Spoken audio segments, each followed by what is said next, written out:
కాళ్లలో నొప్పి, నరాల వాపు వంటి లక్షణాలతో బాధపడుతున్నారా? వెరికోస్ వెయిన్స్ లో అత్యాధునిక చికిత్స ఏవిస్ వాస్కులర్ సెంటర్. అనిత అనే ఒక అమ్మాయి నాకు మెయిల్ చేశారు కళ్యాణ్ గారు. చెప్పండి. మరి తనకి నేను కాల్ చేసేయమంటారా? తప్పకుండా. హలో అనిత అండి. అవునండి. అనిత, నేను అందమైన జీవితం నుంచి జయాని మాట్లాడుతున్నానండి. హలో మ్యామ్, నమస్తే. నమస్తే అండి. ఇంత తొందరగా రెస్పాండ్ అవుతారు అనుకోలేదు మ్యామ్ నేను. డెఫినెట్గా అనిత, ప్రతి ఒక్క మెయిల్ చెక్ చేస్తున్నాం మేము. కానీ సమయాన్ని బట్టి, మీకున్న సమస్యని బట్టి ముందు వెనక అవుతుంది అంతే. అయితే నాతో పాటు డాక్టర్ కళ్యాణ్ చక్రవర్తి గారు కూడా ఉన్నారు స్టూడియోలో. మీ సమస్య గురించి నేను చెప్పాను, కొంచెం బ్రీఫ్గా మాట్లాడండి. ఓకే అమ్మా నమస్తే అనిత. నమస్తే అమ్మా. ఎంతమ్మా నీ వయసు? ఎంతమ్మా? నా వయసు 26 సార్. 26 years. చెప్పమ్మా, ఏంటమ్మా ప్రాబ్లం ఏంటి? ఏం చెప్పాలో అర్థం కావట్లేదు సార్. ఇవాళ రోజుల్లో మగాళ్ళని నమ్మాలంటే చాలా భయంగా ఉంది సార్. ఆశలు పెంచేసి, మురిపించేసి, మాయా ప్రపంచం చూపించేసి, నేనే నీకంతా అన్నట్టు చేసి లాస్ట్లో మోసం చేసేస్తారు సార్. ఏంటమ్మా చాలా జీవితాన్ని చూసినట్టు చెప్తున్నావు? ఏం చూసావమ్మా? నా భర్త నాకు ఒక 4 ఏళ్ల నుంచి తెలుసు సార్. మాది లవ్ మ్యారేజ్. ఓకే. ఒక 1 year అయింది మేము పెళ్లి చేసుకుని. ఇంట్లో పెద్దల అంగీకారం లేదు, కానీ మేమే డేరింగ్ స్టెప్ వేసాం. ఇంట్లో అంతా బానే ఉండేది సార్. చాలా అపురూపంగా చూసుకునేవాడు నన్ను. నాకు అనిపించేది నేను చాలా రైట్ డెసిషన్ తీసుకున్నాను అని. అంటే అప్పుడు ఎదిరించి చేసుకున్నా గానీ నేను చాలా ప్రౌడ్ గా ఫీల్ అయ్యేదాన్ని సార్ ఆ విషయం మీద. ఏం చేస్తుంటారు అనిత మీ హస్బెండ్? మా హస్బెండ్ ఒక సాఫ్ట్వేర్ కంపెనీలో వర్క్ చేస్తారు. మీరు? నేను ఏం చేయట్లేదు మ్యామ్, ప్రస్తుతానికి హౌస్ వైఫ్. ఎంతకాలం అయిందమ్మా పెళ్ళి? పెళ్ళై 1 year అయింది సార్. మాటలు అట్లీస్ట్ కొంతవరకైనా మాటలు ఉన్నాయా మీ అత్తమామలతో గానీ, లేదంటే మీ పేరెంట్స్ తో గానీ, అటు గానీ ఇటు గానీ? ఉన్నాయి సార్, కానీ వాళ్ళంతా అంటే పెద్ద ఇష్టం ఉన్నట్టు ఏం మాట్లాడరు. మేము కూడా అదే 1 year, ఒక 1-2 years ఇలా ఉంటుంది, తర్వాత మనం కలుపుకుందాం వాళ్ళని అనే ఉద్దేశంలోనే ఉన్నాం.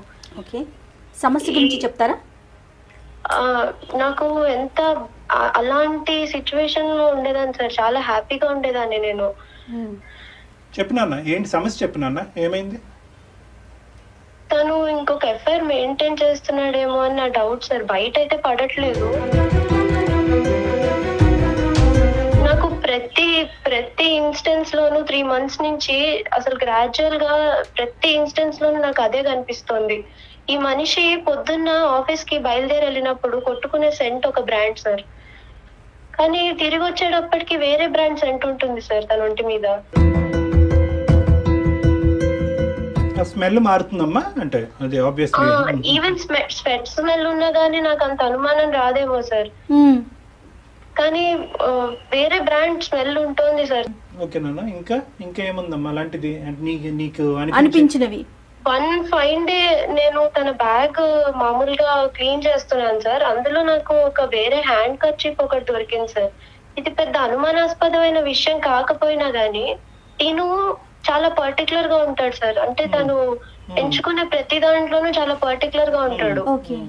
అలాంటిది వేరే కర్చీఫ్ ఉండడం నాకు చాలా అంటే చాలా బాధగా అనిపించింది. అది వినడానికి సర్కాస్టిక్ గా ఉంటుందేమో అని ఇన్సెక్యూర్ ఫీల్ అయిపోయి నేను ఎవరికి చెప్పట్లేదు, కానీ నాకు చాలా బాధగా ఉంది మ్యామ్. అది అంటే అసలే కరోనా సీజన్ మ్యామ్. వేరే వాళ్ళ కర్చీఫ్ ఎందుకు పెట్టుకుంటారు?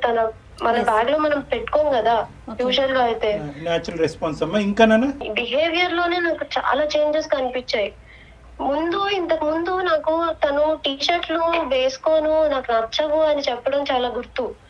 అని నాకు తెలిసినప్పటి నుంచి ఒక 4 years గా ఫార్మల్స్ వేసేవాడు. ఈ మధ్య కాలంలో ఏంటో టీషర్ట్లు వేసుకుంటున్నాడు. టీషర్ట్లు వేసుకొని ఎవరు సార్ ఆఫీస్ కి వెళ్తారు? అంటే ఇవన్నీ కూడా ఆయన చేసే పనుల్లో తను తేడాలు గమనించింది. అది కాదమ్మా, అంటే మీ ఇద్దరు ఒకరికొకరు కొత్త మొహాలు కాదు, ఇది అరేంజ్డ్ మ్యారేజ్ కాదు. తల్లిదండ్రులను ఎదిరించి ముందుకు వచ్చిన అర్థంలో ప్రేమ అనేటటువంటి దాన్ని ఆ కొలత ఎలాగమ్మా? అంటే ప్రేమించి దగ్గరగా ఉంటూ ఆప్యాయతగా ఉంటూ ఆ ఇష్యూలో ఏం కాంప్రమైజ్ లేదుగా. అంటే మీ పర్సనల్ లైఫ్ ఎలా ఉంది అనేది అదే ఇవి నాకు దొరికిన ఫిజికల్ ఎవిడెన్సెస్ అంతే. నేను ఎమోషనల్ గా చాలా ఫేస్ చేస్తున్నాను. అవి నాకు మాత్రమే తెలుస్తుంది, వేరే వాళ్ళకి నేను చెప్పినా అది అర్థం కూడా కాదు. కానీ ఇక్కడ చెప్పాలమ్మా, నీకేమనిపిస్తుంది? అంటే ఇంతకు ముందు ఉన్నట్టుగా అంత ప్రేమించట్లేదా, అంత బాధ్యతగా ఉండట్లేదా? తను ఇంతకు ముందు ఎలా ఉండేవాడంటే సార్, తను ఎంత పనున్నా ఆఫీస్ నుంచి నేను ఇంట్లో ఒంటరిగా ఉంటానని తొందరగా వచ్చేసేవాడు సార్. అంత కేరింగ్ గా చూసుకునేవాడు నన్ను. నాకు తెలిసి ఈ 3 months కి ముందు పెళ్ళయ్యాక నాకు తెలిసి మేమిద్దరం కలిసే భోజనం చేసేవాళ్ళం, డిన్నర్ చేసేవాళ్ళం. అలాంటిది 3 months లో ఎంత మారిపోయిందంటే, నేను ఒకదాన్ని వెయిట్ చేసి భోజనం చేసేయడం. ఇంతకు ముందు నాకు కిచెన్ లో హెల్ప్ చేసేవాడు, నాతో ఎంత బిజీగా ఉన్నా నాతో టైం స్పెండ్ చేసేవాడు మేడం. ఇంకా అంటే Anita sorry to interrupt you అమ్మా, ఇంకా ఏమైనా సాలిడ్ ఎవిడెన్స్ ఉందమ్మా మనకి? అంటే నేను ఇలా అడుగుతున్నానని కాదు, ప్రేమకి మించినటువంటి నేనైతే తన్ని ఏ అమ్మాయితోనూ చూడలేదు సార్. చూసుంటే అక్కడికక్కడే పెద్ద ఏడుపు ఏడ్చుండేదాన్ని నేను. ఫోన్ కాల్స్ అమ్మా, మెసేజెస్ అలాంటివి ఏమన్నా? ఫోన్ కాల్స్ అవే. తను 6:30కి వస్తాడు సార్. ఓకే. ప్రాబబ్లీ మోస్ట్లీ తను కొంచెం లేట్ గానే వస్తాడు, కానీ 6:30కి వస్తే మాత్రం ఒక పావు గంటలో ఫ్రెష్ అయిపోతాడు. కరెక్ట్ గా 7:15 to 7:30 మధ్యలో ఒక మిస్డ్ కాల్ వస్తుంది సార్. అది ఎలాంటి మిస్డ్ కాల్ అంటే, ఫ్రెష్ అవుతుంటాడు, నేను ఎత్తే లోపల కట్ అయిపోతుంది. ప్రతిరోజు వస్తుంది ఆ కాలు? తను యాక్చువల్లీ ప్రాబబ్లీ 6:30కి ఇంటికి వచ్చేస్తే మాత్రం ఖచ్చితంగా వస్తుంది మ్యామ్ ఆ కాల్. అతను ఎత్తిన సందర్భం ఎప్పుడన్నా ఉందమ్మా? తను యూజువల్ గా తను ఆ టైంకి అలర్ట్ గానే ఉంటాడు, ఫ్రెష్ అయ్యి వచ్చేస్తాడు, కానీ తను ఫోన్ పట్టుకుని బయటకు వెళ్ళిపోతాడు సార్. ఓకే. అతను ఎత్తినప్పుడు మాత్రం ఫోన్ పట్టుకుని బయటకు వెళ్తాడు, నువ్వు ఎత్తితే మాత్రం అసలు ఇంట్లో ఉండడు. ఆ భార్యాభర్తల సంబంధం అనేది ఎలా ఉందమ్మా? అంటే మీరు అడిగేది ఫిజికల్ రిలేషన్షిప్? అవును తల్లి, అవునమ్మా. ఫిజికల్ రిలేషన్షిప్ అయితే అస్సలు బాలేదు సార్. అంటే నాకు అది చాలా బాధగా ఉంది నన్ను చెప్పడానికి కూడా. అంటే ఇంత ఇగ్నోర్ ఎందుకు చేస్తున్నాడు నన్ను, నేను ఎందుకు ఇంత కానిదాన్ని అయిపోయానన్న బాధ నాలో ఇంకా ఉండిపోయింది మ్యామ్. అనిత, మీరు ఎప్పుడైనా మరి 3 months లో ఎప్పుడైనా అతనితో డిస్కస్ చేశారా? ఎందుకు ఇలా ఉన్నావు నువ్వు? అసలు నాకు మాట్లాడే అవకాశమే ఇవ్వట్లేదు. ఇంతకు ముందు అంటే ఎంత టైం స్పెండ్ చేసేవాడు, ఇప్పుడు అసలు అంతా మారిపోయింది. నాకు మాట్లాడే అవకాశం ఇవ్వట్లేదు, తను నాతో కూర్చోట్లేదు. నేను ఏదైనా చేస్తే తప్పు, నేను మాట్లాడితే చిరాకు పడతాడు. ఇంకేమన్నా సమస్య వల్ల అతను ఇలా అయ్యి ఉంటాడమ్మా? అది కాదు సార్, నాకు విషయం చెప్పండి. ఫోన్ పాస్వర్డ్స్ భార్యాభర్తలు అన్నాక షేర్ చేసుకోరా? మేము లవ్ చేసే టైంలో నా ఫోన్ తన దగ్గర ఉండేది, తన ఫోన్ నా దగ్గర ఉండేది. ఇప్పుడు కండిషన్ ఎలా అయిపోయిందంటే, నేను తన ఫోన్ అడిగినా గానీ ఇందులో ఆఫీస్ పర్సనల్స్ ఉన్నాయి, నీకెందుకు, ఇలా తయారైంది సార్. ఫోన్ అంటే ఫోన్ లో అంత పెద్ద డేటా అయితే యూజువల్ గా మనం పెట్టుకోం. ఈవెన్ నాకు తెలుసు కదా సార్, అంటే నేను MBA చేశాను, కానీ తిన కోసం అనేసి జాబ్ మానేసి నేను ఇంట్లో ఉన్నాను. ఇద్దరు వెళ్ళిపోతే ఆ బాండింగ్ అనేది కుదరదు అని. మీ వైపు నుంచి ఆయన ఏమైనా ఎక్స్పెక్ట్ చేస్తున్నట్లుగా అనిపించిందా అనిత మీకు? నా వైపు నుంచి అంటే ప్రాబబ్లీ తను ఎక్స్పెక్ట్ చేస్తాడు, ఇప్పుడు నేను ఎక్స్పెక్ట్ చేస్తాను, తను ఎక్స్పెక్ట్ చేస్తాడు. కానీ తను ఇంతకు ముందు ఏంటంటే అడిగేవాడు, నాకు ఇది చేసి పెట్టు, నాకు ఇది తినాలని ఉంది అని. మధ్యాహ్నం అసలు ఏవీ లేదు. నువ్వు కరెక్ట్ ప్లేస్కి సరైనటువంటి సమయంలో, ఇంకా ఇది ఇష్యూ ముదిరిపోక ముందే కరెక్ట్ ప్లేస్కి అయితే ఫోన్ చేసావమ్మా. అది మాకు ఫోన్ చేయటం అనేది మేము ఇంకా లేట్ అయితే నా స్థానం ఇంకొకళ్ళు ఆక్యుపై చేసేస్తారేమో అని చాలా భయంగా ఉంది. అమ్మ, అన్ని భయాలు తీసి పక్కన పెట్టు. నువ్వు చిన్నపిల్లవి, నీకు అనుభవం లేదు, నీకు సలహా ఇవ్వడానికి కూడా మనుషులు లేరు, కాబట్టి చాలా అభద్రతతో నువ్వు ఉన్నావు. నేను చెప్పేటటువంటి పాయింట్ జాగ్రత్తగా ఆలకించమ్మా. బిహేవియర్ లో ఉన్న మార్పుల్ని మనం అనుమానం కింద తీసుకోవచ్చు అంటారా? అంటే చూడండి, బేసికలీ ఇప్పుడు ఆ అమ్మాయికి మనం ఏం చెప్పినా కూడా ఇక్కడ ఇష్యూ ఎలా ఉంటుందంటే, ఆ అమ్మాయి 2 కాంట్రాస్ట్ చేసుకుంటుంది. ఒకటి 4 సంవత్సరాల పాటు ప్రేమ వర్సెస్ 1 year ఆఫ్ మ్యారేజ్. ఈ 2 కాంట్రాస్ట్ చేసుకుంటుంది. సో తనకు ఉండేటటువంటి అనుభవం మనం చూడలేనటువంటిది, తన ఎక్స్పీరియన్సెస్ బట్టి తను మాట్లాడుతుంది. కానీ ఇక్కడ ఏంటంటే, ఇందులో కొంతవరకు ప్రేమించినప్పుడు ఉండేటటువంటి భద్రత పెళ్ళయిన తర్వాత ఈ అమ్మాయికి లోపించింది. అవును, మేమంతా ఉన్నాము అని చెప్పి ఈ పాటికి అటువైపు ఇటువైపు తల్లిదండ్రులు ఉంటే కనుక అంత అభద్రత ఫీల్ కాదేమో. అది ఎక్స్పెక్ట్ చేసుకుని వీళ్ళు ప్రేమించారు. పెళ్ళి అయ్యే టైం నాటికి ఎవరికి వాళ్ళకి విత్డ్రా అయిపోయారు, వీళ్ళు ఒంటరి వాళ్ళు అయ్యారు. ఇప్పుడు ఆ అమ్మాయికి తల్లి అయినా తండ్రి అయినా అంతా అతనే అవటం వల్ల కొంతవరకు ఆ ప్రవర్తనని ఎక్కువగా విశ్లేషిస్తుందేమో అని నాకు అనిపిస్తుంది. నువ్వేమన్నా చేయవలసింది చేయకుండా లేదంటే ఎక్కువ చేయటం ఏమన్నా చేస్తున్నావా? నెంబర్ 1 ఫస్ట్ నువ్వు చూసుకొని నీ భర్తను తీసి పక్కన పెట్టు ఫస్ట్, నెంబర్ 1. నెంబర్ 2, ఏమన్నా నీలో ఇన్సెక్యూరిటీ పెరిగిందా, అభద్రత పెరిగిందా? అనుకునేటటువంటి ఖచ్చితంగా పెరిగింది సార్. అభద్రత పెరిగింది. అనుకునేటటువంటి ఆలోచనని నువ్వు కంట్రోల్ చేసుకుంటున్నావా, కంట్రోల్ చేసుకోలేకపోతున్నావా? ఒక్క నెగిటివ్ థాట్ వస్తే కనుక అదేదో స్పైడర్ వెబ్ సాలిగూడ్లాగా అలా అల్లుకుంటూ ఆలోచనలు వెళ్ళిపోతున్నావా? నీ ఆలోచనలు అంటే నియంత్రించుకోలేకపోతున్నావా? Sir sorry to interrupt you, కానీ 1-2 విషయాలకైతే సస్పెక్ట్ చేసే మనస్తత్వం అయితే నాది కాదు సార్. అవునమ్మా, అవును, అదే అదే. నేను 3 months నుంచి అబ్జర్వ్ చేశాను, అందుకే నేను చెప్తున్నాను ఇవాళ. కానీ ఇప్పుడు ఒకటి ఏంటంటే నాన్న, ఇప్పుడు ఇంతకు మించి అబ్జర్వ్ చేయలేదని నేను చాలా ఈజీగా అనొచ్చు, కానీ ఇంతకు మించి అబ్జర్వ్ చేయడానికి అవకాశం లేదేమో కదా సార్ అని అనొచ్చు నువ్వు. ఏంటంటే ఇదంతా ఇంటి బయట అంటే జరిగేది. తను ఎవ్రీ మూవ్ ని మనం సస్పెక్ట్ చేయలేము కదా సార్. అంత అబ్జర్వేషన్ అయితే నేను పెట్టలేను సార్. అవునవును. కదమ్మా, నీకేమనిపిస్తుంది అన్న? నువ్వు ఎందుకు చేసావు ఈ రోజు మాకు ఫోను? మెయిల్ పెట్టారు కదా, మెయిల్ పెట్టారు అంటే కదా. నాకు ఇంకా భయం పట్టేసుకుంది సార్. అంటే 1 year లోనే ఇలా ఉంటే తర్వాత నేను ఎంత ఊహించుకున్నాను దీంతో జీవితం. ఇప్పుడు నా స్థానం ఇంకొకరు ఆక్యుపై చేసేస్తే నేను తట్టుకోలేను సార్.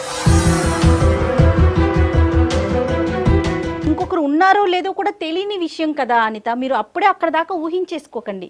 అసలు ఏం జరిగిందో ముందు సార్ట్ అవుట్ చేసుకుంటే మంచిది. అంటే ఇప్పుడు నేను సస్పెక్ట్ అంతలా చేయను ma'am. Even I'm also optimistic girl. కానీ ఏమవుతుందంటే లేట్ నైట్ ఆఫీస్ కాల్స్ ఎందుకు వస్తాయండి? లేట్ నైట్ ఒక కాల్ వస్తుందండి. ఈయన కూడా ఎట్లా వ్యవహరిస్తారంటే, నేను వస్తున్నానో లేదో వెనకాల నుంచి గమనిస్తుంటారు, ఫోన్ చూస్తుంటారు.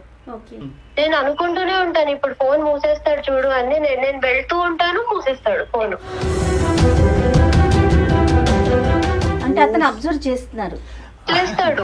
అతను అబ్జర్వ్ చేస్తున్నాడా, మన అనిత కీన్ గా క్లోజ్ గా అబ్జర్వ్ చేస్తుందా? నేను అబ్జర్వ్ చేస్తున్నాను, తను అబ్జర్వ్ చేస్తాడు. ఆబ్వియస్లీ అమ్మా. ఇప్పుడు బేసికలీ ఏంటంటే ఇది బైలాటరల్ రియాక్షన్ అమ్మా. నువ్వు అబ్జర్వ్ చేస్తున్నావు, నీ ఫేస్ మారిపోతుంది, నీ ఫీలింగ్స్ మారిపోతున్నాయటువంటి ఉద్దేశంతో అతని ఫీలింగ్స్ మారిపోయి నీ ఫీలింగ్స్ మారకముందే అతను ఏదో స్టెప్స్ తీసుకుంటున్నాడు. ఆ స్టెప్స్ ముసుగులో గుద్దులాట. అది ఏదో పిల్లి రైట్ పాలు తాగుతూ ప్రపంచానికి తెలియదు అనుకుంటారు కదా సార్. నాకు అన్ని తెలుస్తూనే ఉంటాయి, కానీ అడిగితే గొడవ అయిపోతుందేమో అని నేను మాట్లాడకుండా ఊరుకుంటున్నాను. ఆ గొడవ is better than this cold war. మీ ఇద్దరి మధ్య నడుస్తున్న ఈ కోల్డ్ వారు, ఈ అనవసరమైనటువంటి మనస్పర్ధలు, అనుమానాల కంటే ఫేస్ టు ఫేస్ కూర్చున్నటువంటి మాట్లాడుకోవటం అన్నది 100 రెట్లు బెటర్. దానికంటే మాట్లాడే అవకాశం ఇవ్వండి సార్. పోనీ మాట్లాడినా తను ఉంది అని చెప్తే నేను తట్టుకోలేను సార్. నిజంగా వాస్తవాలు తెలియకుండా నువ్వు ఒక భ్రమలో ఉంటూ దాన్ని ఏదో పెద్ద కొండంతో ఊహించుకుంటూ తట్టుకోగలవో తట్టుకోలేవో అనేటటువంటిది అది ముందుగానే ఊహించుకోకండి. Next step. ఇప్పుడు భ్రమ అంటే ఇదే నేను అంత ఒప్పుకోను సార్. నేను ఫిజికల్ ఎవిడెన్సెస్ కొన్ని చూసినా, నేను మిగతావి నేను ఫేస్ చేస్తున్నవి ఎమోషనల్ గా మెంటల్ గా ఎంత డిస్టర్బ్ అయిపోయాను తప్పిపోయి. లిసన్ టు మీ అమ్మ, నువ్వు చాలా యాంగ్షియస్ గా చాలా స్ట్రెస్ అవుతున్నావు. నా మాట విను. ఇదే వ్యక్తిని నువ్వు ప్రేమించావు కదమ్మా ఇంతకు ముందు 4 సంవత్సరాల క్రితం. అదే వ్యక్తితో పెళ్ళైన తర్వాత 1 year ప్రయాణం కదా. 4 years పాటు నీతో పాటు ఉండి నువ్వు అసెస్ చేసినటువంటి వ్యక్తి కరెక్టా? ట్రావెల్ చేసిన వ్యక్తి కరెక్టా? ఇప్పుడు ఈ 1 year పాటు ఇద్దరు ఒకే హౌస్ లో ఉండేటటువంటి ఈ వ్యక్తి కరెక్టా? నీకేమనిపిస్తుంది ఈ మనస్సాక్షికి? 4 years పాటు నువ్వు ప్రయాణం చేసిన వ్యక్తిని తప్పుపట్టే దానికి అవకాశం ఉన్నదా? అప్పుడు అనుకున్నావా ఈ మనిషి ఇలా చేస్తాడేమో అలా చేస్తాడేమో? 0.5%. రైట్. నేనేమంటున్నానంటే ఒక్కసారి నా ఉద్దేశం ఏంటంటే, చాలా మంది ప్రేమించి తల్లిదండ్రులను ఎదిరించి ముందుకు వచ్చేటటువంటి ఆడపిల్లలందరికీ ఉండేటటువంటి ఈ సమస్య ఏంటంటే, ప్రేమించినప్పుడు ఏంటంటే ఆ ప్రేమలోనో ఇంకో ఇష్యూలోనో పెళ్ళి అనేటటువంటి కార్యక్రమం తక్షణమే జరిగిపోవాలనేటటువంటి ఉద్దేశంతోనో ఇంత సూక్ష్మంగా విశ్లేషించి చూసేటటువంటి అవకాశం ఉండదు, ఆ పరిస్థితి కూడా ఉండదు. ఎందుకంటే ప్రేమించుకుంటారు, వాళ్ళ ఇంటికి వాళ్ళు వెళ్తారు, వీళ్ళ ఇంటికి వెళ్తారు, మహా అయితే రోజులో 1 గంట 2 గంటలో మాట్లాడుకుంటారు. ఈ సెంట్లు, స్మెల్స్ ఇవన్నీ కూడా అంత ఉండదు. నేను చెప్తున్నాను ఉదాహరణకి. ఎప్పుడైతే కనుక ఒకే రూఫ్ కింద ఉంటామో, ఆటోమేటిక్గా ఒకే ఇంట్లో ఉంటామో, ఈ దగ్గర నుంచి విశ్లేషించేటప్పటికీ అప్పుడు కనిపించినటువంటి చాలా అంశాలు ఇప్పుడు కనిపిస్తూ ఉంటాయి. I agree sir. కానీ తను ప్రతి దాంట్లోనూ చాలా పర్టికులర్ గా ఉంటాడు. తను బ్రాండ్ అయితే మార్చాడు సెంట్ది. కానీ నాకేమనిపిస్తోందంటే డాక్టర్ గారు, ఇప్పుడు అనిత ఒకవేళ అతనితో కూర్చొని మాట్లాడితే ఏదైనా ఉంటే నేను యాక్సెప్ట్ చేయలేనేమో అనే కోణంలోనే ఉంటుంది తప్ప అడగకుండా దాన్ని అలా ప్రొలాంగ్ చేస్తున్నారేమో అనిపిస్తోంది అనిత. ఇన్ఫాక్ట్ నేను అప్పుడు చాలా ధైర్యం చేసుకుని ఒక రోజు మాట్లాడదామని వెళ్ళాను సార్. కానీ తను వినడు. నేను మాట్లాడితే చిరాకు పడిపోతున్నాడు. అది కరెక్ట్ కాదేమో కదా అనిత. అమ్మ, మీ ఇద్దరు 5 సంవత్సరాల పాటు కలిసి ప్రయాణం చేశారు. మీ కమ్యూనికేషన్ మెథడ్స్ అనేది మేము కొత్తగా మీకు చెప్పక్కర్లేదు. మీ ఇద్దరిలోని అలకలు గొడవలు ఇంతకు ముందు కూడా జరిగి ఉంటాయి. మాట వినకుండా మొహం తిప్పుకున్నటువంటి పరిస్థితులు చాలా ఉంటాయి. అప్పుడు నువ్వు రకరకాల సోషల్ నెట్వర్క్ ద్వారానో మెసేజ్ ద్వారానో చిరాకు పడేవాడు కాదు సార్, ఆ కోపం అంటే చాలా జెన్యూన్ గా ఉండేది. అమ్మ నువ్వేంటంటే ఇదివరకు అనిత అనే ఈ అమ్మాయి ప్రేమించినప్పుడు చాలా సంతోషంగా, మీ భర్త యొక్క ఫీలింగ్ నేను చెప్తాను చూడమ్మా. ఈ అనిత ఇంతకు ముందు చాలా పాజిటివ్గా ఉండేది, నువ్వు అనేటటువంటి మాటలో చాలా ఆప్టిమిస్టిక్గా చాలా పాజిటివ్గా ఉన్నావు. కానీ పెళ్ళయిన తర్వాత నీలో నీ నీ నీ ఫీలింగ్స్లోని నీ ఇమోషన్స్లోని నీ మాట తీరులోని వీటన్నిటిలో మార్పు వచ్చింది. ఇదివరకట్లాగా నువ్వు అంత నమ్మకంతో ముందుకు రావట్లేదు. ఇంటికి వస్తేనే నువ్వు ఫోన్ చెక్ చేస్తావో పక్కన కూర్చుని ఏం అడుగుతావు అనేటటువంటి భయంతో అతను ఉన్నాడు. కాబట్టి అతని ఫీలింగ్స్ మారుతున్నాయేమో. ఇవన్నీ కూడా బయలాటర్లు అమ్మ, రెండు చేతులు కలిసి. నువ్వు చూసినటువంటి అబద్ధాలను నువ్వు భ్రమలో ఉన్నావు అనేటటువంటి మాట అనట్లేదు, ఇవి నిజాలే అయ్యుండొచ్చు. కానీ ఆ నిజాన్ని క్లారిఫై చేసుకోవటానికి నిన్ను కొద్దిగా కూల్ చేసుకోవటానికి ఇది నిజమా అబద్ధమా అన్నది తెలుసుకోవాలి కదా, దానికి ఒక మార్గం ఉంటది. ఇప్పుడు అనుమానం అనేది వచ్చిందంటే అనిత, ప్రతిరోజు ప్రతి కదలికలోనూ ఒక అనుమానం మనకి రేస్ అవుతా ఉంటుంది, ప్రతి అంశంలో కూడా. దాన్ని సార్ట్ అవుట్ చేసుకోండి. బేసికలీ ఏంటంటేనమ్మా, ఎప్పుడు కూడా communication is the best source of solution అని అంటూ ఉంటారు. అవునండి. మీరు కమ్యూనికేట్ అవ్వాలి అంటే, మాట్లాడితే విన్నటువంటి మనిషికి మీరు ఒక మెసేజ్ రూపాన్ని పంపించవచ్చు. మన జీవితం అంతకుముందు అలా ఉంది, నాకు ఇప్పుడు ఇలా అనిపిస్తుంది, నాకు ఇలా కొన్ని కనిపిస్తున్నాయి, ఇది నా అనుమానమే ఉండొచ్చు, కానీ నీ మీద నాకు ఉండేటటువంటి ప్రేమని ఎప్పటికీ కాంప్రమైజ్ లేదు అనే పద్ధతిలో ఒక మంచి నీట్గా ఒక మెసేజ్ పంపించండి. మీలో మీరే ఎన్ని రోజులు దాచుకోగలుగుతారు?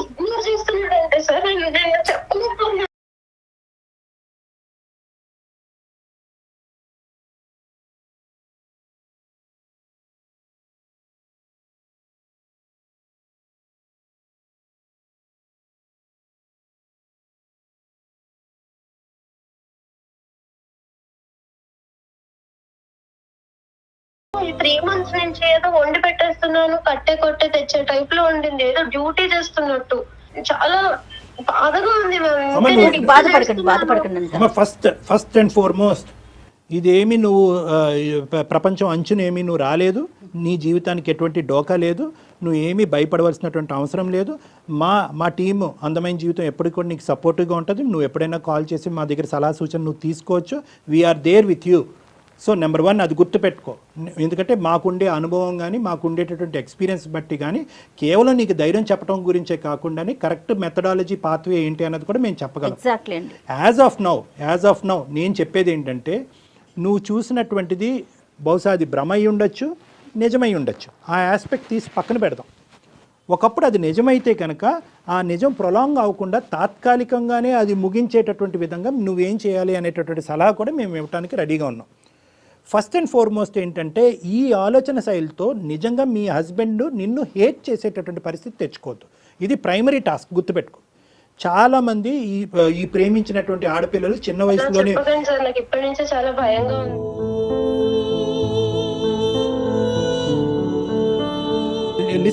లిసన్ టు మీ ఏం భయపడవలసినటువంటి అవసరం లేదు. నీకు తెలియకుండా జరిగేటటువంటి ఒక భయానకమైనటువంటి పరిస్థితిని అవాయిడ్ చేయడం గురించి నేను చెప్తున్నా. ప్రేమించినప్పుడు కంటే ఇంకా ఎక్కువగా ప్రేమిస్తారు. ఆ ప్రేమించేటటువంటిలో నా భర్త నా చేతిలో జారిపోతున్నాడేమో, నేను ఏకాకి అయిపోతానేమో అనేటటువంటి భయంతో అతన్ని చాలా గట్టిగా క్లోజ్ అబ్జర్వేషన్ చేస్తూ ఉంటారు. ఆ క్లోజ్ అబ్జర్వేషన్లో సెంట్లు, నాప్కిన్లు ఇవన్నీ కూడా కనిపిస్తూ ఉంటాయి. అలా సూక్ష్మంగా చూడటం అనేది తప్పా సార్ అంటే కనుక అవసరం ఉందా లేదా అన్నది ఫస్ట్ గమనించుకో. ఇప్పుడు నువ్వు చూపెట్టేటటువంటి బిహేవియర్, ఫీలింగ్స్, ఇమోషన్స్ వల్ల అతని మనసు ఎంత గాయపడింది అనేటటువంటిది కూడా మనకి ఇక్కడ ఇంకా పూర్తిగా అర్థం అవ్వట్లేదు. దానివల్లే అతను అలా ప్రవర్తిస్తూ నీకు శారీరకంగా మానసికంగా దూరం అవుతున్నాడు అన్నది కూడా మాకు ఇంకా అర్థం కావట్లేదు. సో కాబట్టి ఇది ఇంకో లెవెల్కి వెళ్ళే ముందే ఈ ముసుగులో గుద్దులాట అనేటటువంటి తీసి పక్కన పెట్టేసి, నా ఇమోషన్స్, ఫీలింగ్స్ ఈ విధంగా రన్ అవుతున్నాయండి, నాది నిజమా అబద్ధమా, మీరు నిజం అంటే నిజం, అబద్ధం అంటే అబద్ధం, మీ నోటు వెంట ఏదైతే వస్తుందో అది నేను నమ్ముతాను అని కళాఖండిగా నువ్వు చెప్పేసేయమ్మా. కళాఖండిగా చెప్పేసే. The option is yours. అతనిదే ఆప్షన్, అతనికి ఆప్షన్ వదిలేసే. నువ్వు ఉందంటే ఉంది, లేదంటే లేదు. నన్ను నేను మార్చుకోవటానికి, నాలో ఏమైనా తప్పుదాలు ఉంటే కనుక నన్ను నేను మార్చుకోవటానికి రెడీ. లేదు నాలో ఎటువంటి తప్పు లేదు, నువ్వు అలా డైవర్ట్ అవుతున్నావు అంటే కనుక నువ్వు అందులోంచి బయటకు వచ్చి మళ్ళీ మన ప్రేమని మన జీవితాన్ని కాపాడు, నీ గురించి ఇన్ని త్యాగాలు చేసి నేను ముందుకు వచ్చాను అని చెప్పి కొన్ని వాస్తవాలకు అతను అవగాహన కలిగించేటటువంటి విధంగా ఒక మెసేజ్ కానీ ఒక ఈమెయిల్ కానీ ఒక ఏదో పద్ధతిలో అతను కమ్యూనికేట్ చేయి పక్కన కూర్చున్నటువంటి మనిషికి. అప్పటికీ ఒకప్పుడు ఏదన్నా తెలియనటువంటి అనుకోనటువంటి ఒక భయంకరమైన నిజం నీకు తెలిస్తే కనుక ఖచ్చితంగా మాకు మళ్ళీ రీకమ్యూనికేట్ చేయి, మమ్మల్ని కమ్యూనికేట్ చేయి. ఏమండి మీరు అన్నారు బ్రహ్మ అన్నారు, లేదంటే ఇంకోటి అన్నారు, ఉందన్నారు, లేదన్నారు, ఇప్పుడు వాస్తవాలు ఇలా కనిపించినాయండి, ఇప్పుడు నన్ను ఏం చేయమంటారని అడుగు. డెఫినెట్గా సలహా ఇవ్వడానికి కళ్యాణ్ గారు మేము ఎప్పుడు సిద్ధంగా ఉంటాం అనిత.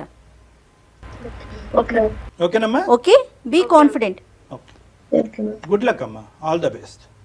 కానీ బహుశా చాలా కేసెస్ చూసుంటారేమో కళ్యాణ్ గారు మీరు ఇలాంటివి. సడన్ గా అబ్బాయిలకి పెళ్లి అయిపోయిన తర్వాత ఈ పిల్లకి ఎవరూ లేరు, తనకి సపోర్ట్ చేసే వాళ్ళు ఎవరూ లేరు అనే కోణంలోకి ఏమన్నా వెళ్ళిపోతారండి? 99% ఆఫ్ యూజువల్గా సిన్సియర్గా ఆనెస్ట్గా ప్రేమించేటటువంటి ఎవరైతే ఉన్నారో బహుశా ఎవరూ లేనటువంటి ప్రపంచంలోకి ఈ అమ్మాయి వెళ్ళిపోతుంది కాబట్టి నేను ఇంకా బాధ్యతాయుతంగా ఉండాలి అనేటటువంటి ఉద్దేశంతో ఉండేటటువంటి వాళ్ళు ఎక్కువ శాతం ఇప్పటికీ ఉన్నారనేది భావం, నా నమ్మకం. ఎటొచ్చి ఏంటంటే ఈ అమ్మాయిలు ఎవరైతే ఉన్నారో ఒక రాంగ్ చాయిస్ చేసుకుంటే కనుక, అంటే ఏదో తెలిసి తెలియనటువంటి వయసులో పెద్దలు ఎంత ఎదిరించినా అతను ఎన్ని నెగిటివ్ షేడ్స్ కనిపించినా కూడా నేను ఎంచుకున్నవాడు నా ప్రేమ గొప్పది, ప్రేమ తర్వాత అన్నీ మారిపోతాయి, ఇక్కడున్న మనిషి అక్కడి వరకు వెళ్ళిపోతాడని ఈ భ్రమంలో పెళ్లి చేసుకున్న వాళ్ళు చాలామంది ఉంటారు, ప్రేమించి పెళ్లి పెద్దలను ఎదిరించి. అలాంటి అమ్మాయిలు మాత్రం ఖచ్చితంగా పప్పులో కాలేస్తారు. ఎందుకంటే కనుక ఆ నిజస్వరూపం అనేటటువంటిది పెళ్ళైన తర్వాత కనిపిస్తూ ఉంటుంది. అనిత పొజిషన్లో ఉండేటటువంటి స్త్రీలు కొన్ని వేల మంది ఉన్నారు. అనిత అటు పేరెంట్స్ కి చెప్పుకోలేదు, అదే అందుకని అతనితో మాట్లాడితే ఒకవేళ ఏదన్నా ఉంది అని తెలిస్తే తను భరించలేనేమో. ఉంది అనేటటువంటి తెలిస్తే భరించలేకపోవటం అనేది ఒక క్వశ్చన్. తనకి ఫేస్ టు ఫేస్ అడిగితే కనుక అతను ఇంకో విధంగా ఫీల్ అయ్యి ఇంత ప్రేమించుకున్న మన ఇద్దరం నన్ను అనుమానిస్తావని చెప్పి అతను మనసు విరిగిపోతే ఎలాగనేది డైలమా సిచ్యువేషన్. కానీ ఇప్పుడు ఏంటంటే the second point is better. నువ్వు ఏది చెప్తే అది నేను యాక్సెప్ట్ చేస్తా, ఉందంటే ఉందు, లేదంటే లేదు. చెప్తారా కళ్యాణ్ గారు? అంటే ఒకటమ్మా, వాళ్ళ ప్రేమ ఏ స్థాయిలో ఉంది, ఎంత ఫౌండేషన్ మీద ఉంది అనేటటువంటిది ఆ భావం. ఎందుకంటే ఆ అబ్బాయిని మనం చూడలేదు, ఆ అబ్బాయితో మాట్లాడలేదు, ఆ అబ్బాయి ఈ అమ్మాయి ఫీలింగ్స్ ఇమోషన్స్ వల్ల ఎంత మానసికంగా సఫర్ అవుతున్నాడు అన్నది మనం చూడలేదు. సో ఇవన్నీ చూడనప్పుడు మనం ఇవ్వగలిగేది ఏంటంటే అమ్మ ఎదిరించమ్మా, అడుగమ్మా, గట్టిగా అడిగితే కనుక ఇలాంటి బయటకు వస్తాయనేది ఈ అమ్మాయికి మనం సలహా ఇవ్వలేము. ఇది చాలా డెలికేట్ ఇష్యూ, ఒక చేతితో చప్పట్లు కొట్టలేనటువంటి ఇష్యూ ఇది. కాబట్టి మనం ఏమంటున్నామంటే throw the ball into his court. ఏదైతే ప్రేమతో అందరినీ ఎదిరించి పెళ్లి చేసుకున్నారో అదే ప్రేమతో నిజాన్ని రాబట్టు అని చెప్తున్నాం మనం ఈ అమ్మాయికి. ఎగ్జాక్ట్లీ అండి, ఎగ్జాక్ట్లీ. సూపర్ కళ్యాణ్ గారు. మరి ఇంకో కాలర్తో మళ్ళీ కలుద్దాం. నమస్తే అండి. నమస్తే. సుమన్ టీవీలో మీ పర్సనల్ అండ్ బిజినెస్ ప్రమోషన్స్ కోసం కింది నెంబర్కి కాంటాక్ట్ చేయండి.